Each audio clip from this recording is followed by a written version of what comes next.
Hi everybody. Well, as you all know, I love my Jeep, but as the Jeep comes from the factory, there are a number of security issues that you can have with them. Probably one of the big ones is the fact that there is no way to secure the hood if you have things that you don't want people to steal from underneath the hood. And later on this fall, I'm going to be installing a dual battery system, which means I'm going to have a fairly substantial investment in batteries and equipment under the hood, which I don't want people to steal. Typically, when you open up a Jeep hood, all you do is you release the two hood latches, then the hood comes up, you reach underneath, and then you can take the hood up. What I did was I installed the Mopar hood lock, which you can see right here, and I'll get you a better shot of it in a few minutes when I take the grill off. But I installed the Mopar hood lock, so now in order to get the hood up far enough to be able to get my hand underneath, I take my ignition key. This is actually one of the real strengths of the system, is I don't have to have a separate key, but this is just my ignition key. Put my ignition key in to the lock, turn it. Now I can get the hood up far enough to release the secondary hood latch,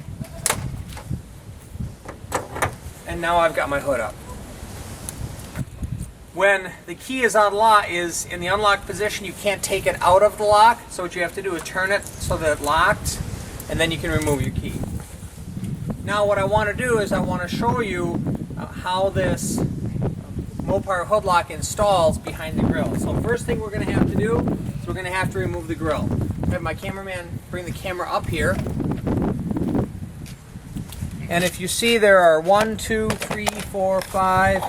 6 plastic pins that have to come out in order for you to be able to remove the hood. And this is the item you've seen in previous videos. It's specifically designed to pull these pins up. I slide it under here, pop the pin, and then this goes underneath, and I pull the pin out. And the same thing all the way down.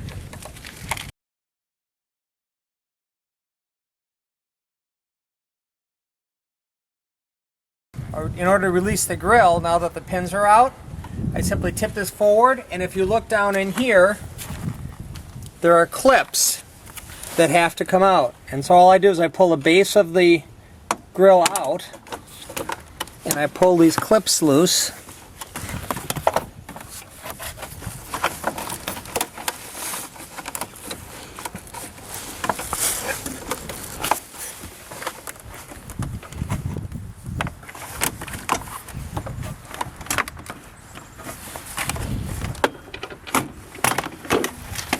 And the grill lifts out, and then I release the parking lights.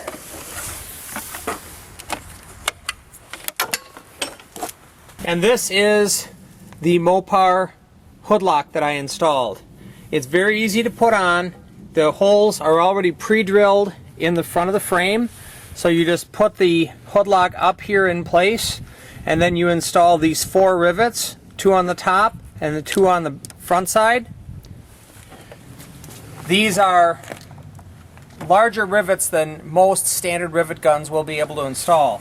So what I did was I went to Harbor Freight, and for less than $20 I bought a heavy-duty rivet gun, and this will install rivets up to 1/4 inch in diameter, which is big enough to get these installed. Now that I've got the rivets taken care of, I'll show you again how the hood lock works. When the hood goes down, this hood lock acts as a secondary lock in addition to the manual one that you can release. And so until I actually turn this key and unlock it, I can't get it high enough to reach my finger in and release. So another advantage of this is that it gives you a backup hood catch in case for some reason your hood latches were to fail or you forgot to lock them down after doing something under the hood. So now I'm going to quickly reinstall the grill, unlock the hood,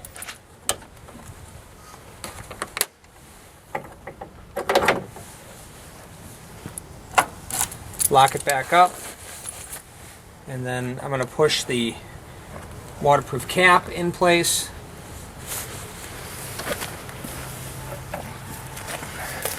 You can see I've got these 1, 2, 3, 4, 5 tabs that have to be put in place.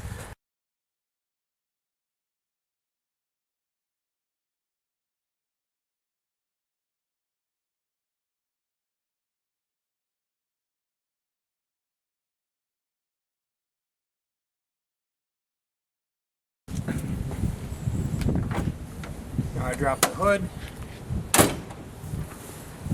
and you can see it automatically latches so that you can't get it unless you have the key.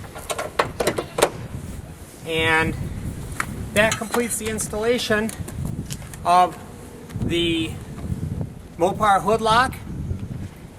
I thought it was an important addition to the Jeep simply because I do have to park in bad neighborhoods every once in a while, and I don't want to come back out and have my battery stolen. So that's it for today. Again, that's my review of the Mopar hood lock. I think one of the biggest strengths is the fact that it's a very easy, less than a 5-minute install once you get the grill off and you have the proper rivet tool. And it keys to the ignition key, which to me was really important. I don't want to have to carry a bunch of extra keys around unnecessarily. And that's it for today, everybody. Hope you enjoyed the video. I hope you learned something. If you did, please like the video and subscribe to my YouTube channel. I'll be continuing to put out Jeep videos on a regular basis. And as always, have fun, be safe, and hey, take your kids four-wheeling. Have a wonderful day, everybody.